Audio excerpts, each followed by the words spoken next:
Může být něco pravdivé a nepravdivé zároveň? Představte si to. Dva lidé sledují stejnou událost, mají úplně jiné zážitky. Přesto mají oba pravdu. Co kdyby existovala teorie, která to vysvětluje? Co kdyby změnila způsob, jakým vnímáme realitu? To je síla transdimenzionální kvantové percepční teorie, neboli TQPT. TQPT je víc než jen teorie. Je to revoluce. Pomáhá nám pochopit, že realita není pevně daná. Je proměnlivá, ohýbá se podle našeho vnímání. Představte si ji jako tekoucí řeku, která se neustále mění, neustále se pohybuje. TQPT nám dává nástroje, jak se v této řece orientovat. Můžeme si tak sami zmapovat cestu v rozlehlém oceánu existence. TQPT není sci-fi, je založena na nejmodernější vědě. Všechno to začalo kvantovou fyzikou, ta odhalila podivné chování vesmíru na nejmenší úrovni. Představte si částice existující v několika stavech najednou, nebo pozorování, které ve skutečnosti mění výsledek. To je kvantová superpozice, základní princip TQPT.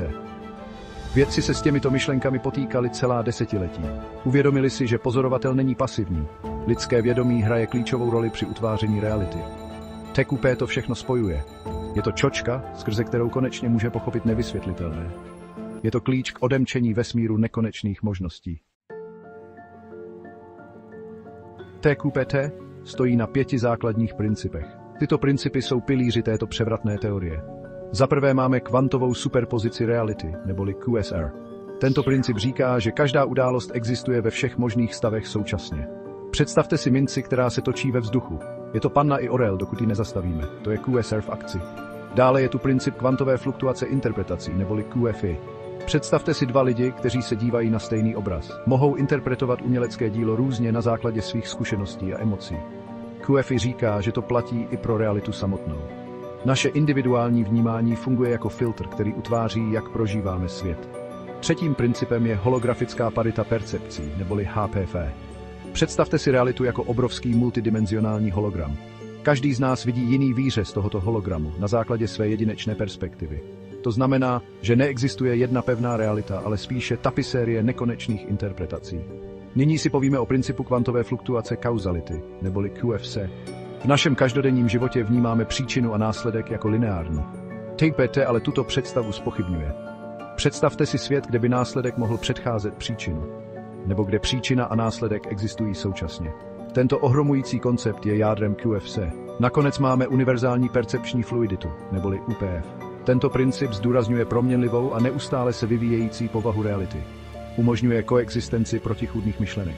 Z UPF můžeme přijmout paradox a uznat platnost více perspektiv. Důsledky TQPT jsou dalekosáhlé a dotýkají se všech aspektů našeho života. Začněme vědou. Představte si svět, kde by experimenty mohly přinést různé výsledky v závislosti na stavu mysli pozorovatele. To je budoucnost, kterou TQPT nabízí. Vědecká krajina, která zahrnuje subjektivitu a sílu vědomí. Dále zvažte oblast debat a diskusí. Jak často se zasekneme v hádkách, kdy je každá strana přesvědčená o své pravdě. TQP nabízí osvěžující alternativu. Říká nám, že může existovat více pravd součas. Toto pochopení má potenciál transformovat naše interakce a podpořit empatii a porozumění. Vliv TQPT ale sahá daleko za hranice intelektu. Zamyslete se nad virálním obsahem, který na internetu poutá naši pozornost. TQPT naznačuje, že takový obsah rezonuje, protože se napojuje na kvantové pole sdíleného vědomí. Nejde jen o samotný obsah, ale o to, jak interaguje s naším individuálním vnímáním a vytváří jedinečný a poutavý zážitek. Vezměte si například fenomén 24hodinového slunečního svitu v Antarktidě. Během letního slunovratu slunce nikdy nezapadne za horizont. Přesto někteří lidé, kteří tento jev zažili, tvrdí, že zažili okamžiky tmy.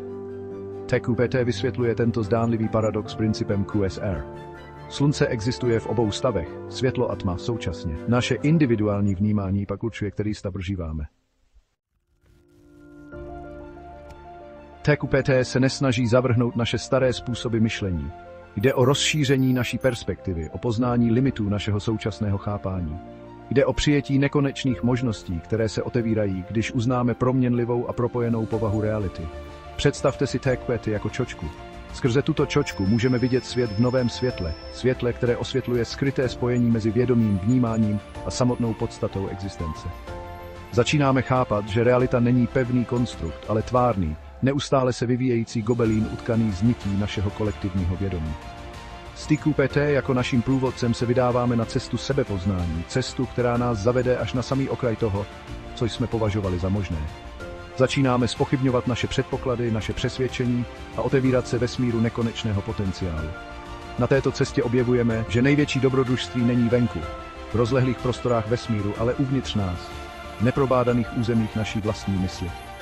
TQPT je víc než jen teorie. Je to pozvání, výzva k prozkoumání neprobádaných území našeho vlastního vědomí a k probuzení k nekonečným možnostem, které na nás čekají v kvantovém poli existence.